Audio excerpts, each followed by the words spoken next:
Hey everyone, Bob Downey here, Bassmaster Elite Series Pro. We got 3 events left on the Elite Series for the 2023 season. We're all going up north to smallmouth country. We start with St. Clair, and then on to New York. We go to Champlain and St. Lawrence. I've been to each one of these places throughout my career so far. Looking forward to getting up there, chasing some brownfish and then some greenfish too, potentially on Champlain. I'm going to walk you through my setups that I'm going to be using on each one of these places. We'll start with St. Clair. We're going there at the end of July. So those fish should be done spawning, getting into their summertime patterns. It'd be a little different than when we were there last time. I think we were there in August. But I'm going to start with a drop shot. I like a 7-foot medium fast. This is a St. Croix Avid. I go with a high vis 10-pound braid Suffix 832 to an 8 or a 6-pound fluorocarbon leader, just depending on what the fish are telling me. For the most part, I'm using 8-pound fluorocarbon.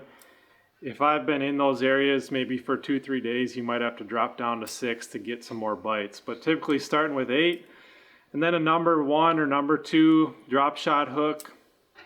And then for the weight, I'm varying my size. But for the most part with smallmouth, I'm going 3/8 ounce or a 1/2 ounce with my drop shot size. Especially if we're using Mega Live, those heavier weights allow you to get down to that fish quicker and get it right in their face. Or if you're dealing with current or heavier wind, that heavier weight's going to allow you to keep contact with the bottom as well. 3000 size spinning reel. Pretty typical drop shot setup. I love the Avid series for a drop shot. The rod is not, it's very sensitive, but it's not overpowering. With these small hooks, I like a little bit more limber rod, and that Avid is perfect for that. Next, you can't go to St. Clair without putting on a big old tube. I love throwing a 3/8 ounce or a 1/2 ounce head, those bigger profile heads that look like a goby, just a 3.5 inch tube. My preferred setup for that is a 7-1 medium fast Legend Tournament bass. The Legend Tournament bass material is a little stiffer in profile than the Avid, and I like that for throwing a tube. I feel like I get a better hookup to land ratio with a little bit stiffer spinning rod when throwing a tube. Smallmouth have a tendency to really clamp onto that tube, and they'll just grab the front part of it and that hook's exposed, and all of a sudden they open their mouth and blow it out, and you never actually get that hook in them. So a stiffer rod, kind of when they clamp on it, allows you to really drive that hook and move it past their lips, so you're getting a good hook in them. Same setup in terms of line as my drop shot 10-pound high vis braid, and I typically go with a little heavier fluorocarbon, like a 10-pound to 12-pound fluorocarbon leader on my tube setup. Same reel, 3000 size spinning reel, and I'm casting this and either cracking it back to the boat or dragging it if I'm drifting across flats on St. Clair. That's a really big deal. You'll do a lot of drifting and gridding through certain areas until you find those schools. And then you can slow down and cast to them.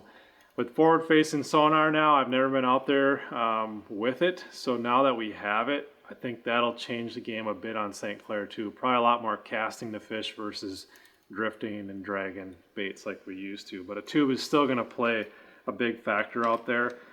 Lastly, this is a chatterbait jackhammer. This is a 1/2 ounce, and we've got a Rapala freeloader on the back. This is the Bee Height Delight. It's a really good color to imitate perch. And we've got a green pumpkin chartreuse freeloader. It matches that Bee Height Delight perfectly. Bunch of perch on St. Clair, and a lot of shallow flats in that 2 to 10 foot range where they'll come up and eat a crankbait, a spinnerbait, or a chatterbait. So good bait for covering a bunch of water in practice to find fish, and also to generate some big bites in the tournament. We're there late July, so the spawn's probably wrapping up about now. We're in late June. And I think those fish, if they're not fully in their summer deep patterns, that mid-range bite could be good, and more of a moving bait could be key out there. So those are my 3 setups for St. Clair. Moving on to Champlain, we got both largemouth and smallmouth in Champlain, so you can mix it up, do whatever you want. It's a great fishery, potential to win on both species. So I'll have a couple different rods. I mean, I'm gonna have several rods rigged up, but A couple that for sure will be in the boat and on the deck is a flipping jig. You can do a lot with this for largemouth on Champlain. You can flip offshore milfoil, grass lines, flip shallow milfoil, and docks is a big deal on Champlain. And a jig is a really good way to generate some big bites. So an all-terrain tackle, AT jig, 3/8 ounce. This is an older Legend Tournament St. Croix, 7-foot heavy fast, shorter rod for more accurate casts around docks, shallow targets, but a stiff enough one to generate good hook sets with a jig. 20-pound fluorocarbon, and then a high-speed gear ratio bait caster. Next on Champlain is going to be a jerk bait. This is the new Rapala Maverick. I'm going to be primarily targeting smallmouth with a jerkbait on Champlain. It's a great lake to throw a jerkbait on. Those smallmouth there are more, I would say, what would be called fish eaters than craw eaters. So they're chasing bait a lot. And a jerkbait's a really good way to target them. This is a color with some chartreuse on the bottom, a little bit of a clear side to it. I love throwing a chartreuse bottom jerkbait for smallmouth. So the Maverick's going to be a great option out there. 6/8 medium, extra fast, Legend Tournament bass, and either 10 to 12 or 14-pound fluorocarbon. Reel is personal preference. This is a 6-3 to 1. You could throw a 7 to 1 with a jerkbait. It really just depends on kind of how fast you're moving. If you're sitting in one area, if you're flying down the bank. If you're moving down the bank, you maybe want a faster one. If you're in one area, you can get away with a slower gear ratio reel. Lastly on Champlain is a drop shot. Same setup that I'll have for St. Clair. On Champlain, this will be used for targeting offshore smallmouth or those shallower grass bed largemouth where there's maybe a bare spot and some rock and gravel within the grass. Those largemouth like to get on those spots as well, but primarily kind of a plan B or C for smallmouth. I love targeting shallow smallmouth on Champlain. If that's not going, it's good to have some offshore ones ready to go, and a drop shot is really key out there to target those fish. Same setup, 10-pound high-vis braid, 6 to 8-pound fluorocarbon leader, a little drop shot hook, and a 3/8 or half-ounce drop shot weight. Lastly, the St. Lawrence River. What a cool place. It took some mega weight to do well there last year. I don't know if we'll see those same weights. We'll see. We're there about a month later, so you'd think they'd be even fatter then. But we had perfect conditions last year, perfectly calm. You could run all over the place. Guys really spread out, and it allowed us to fish our own water. We weren't on top of each other as much. So if it's windy, it might condense the field a bit. If we get calm conditions, it could be another slugfest. It'll probably be a slugfest no matter what. It's just, you know, is 18, 19 pounds going to be good, or is 21, 22 pounds going to be good? So we'll see. First off, out there, I love throwing a hair jig. We've got like Bahama-like clear water out on the St. Lawrence. It's one of the coolest places to go fish, shallow water, smallmouth. Love throwing a hair jig around the house, and we'll definitely be doing it out on the St. Lawrence as well, especially on your flat, calm, sunny days. That's the best time to get up shallow and hunt for those fish. I love a 7/6 medium light, extra fast. So kind of a niche rod. I throw a spy bait on this rod too, as well as a hair jig. That's about it that I'm throwing on this rod. But you need a longer, lighter rod with an extra fast tip to really sling that hair out there. Really light braid. This is 6-pound Suffix 131. It's a really smooth braid, and I go down to 6-pound with the hair jig. It just allows for better casting distance. And then a 6 to 8-pound fluorocarbon leader tied onto that hair jig. And I like a low-vis braid with hair or spy bait. I don't really need to see my line when I'm reeling this thing back in. I'm not watching or detecting for when it hits bottom or when I get a bite. So I like more of a low-vis braid when I'm making a long cast with a spinning reel and using a spinning reel for a hair jig or a spy bait. I don't really like the high-vis braids when I'm doing that. So more of a forest green, low-vis braid. Secondly, Ned rig. That's been a really key bait for me when I'm dragging in the river. This is a VMC. I believe this is a 3/16 ounce head. Typically out there, it all depends on the current and the wind. you're usually using 3/16 or a 1/4 ounce head. And this is the new Rapala Ned BLT in more of a perch color.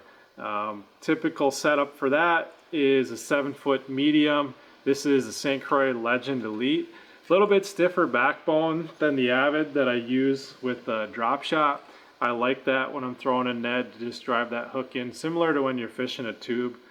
High vis 10-pound braid, suffix 832 to generally an 8 or a 10-pound fluorocarbon leader.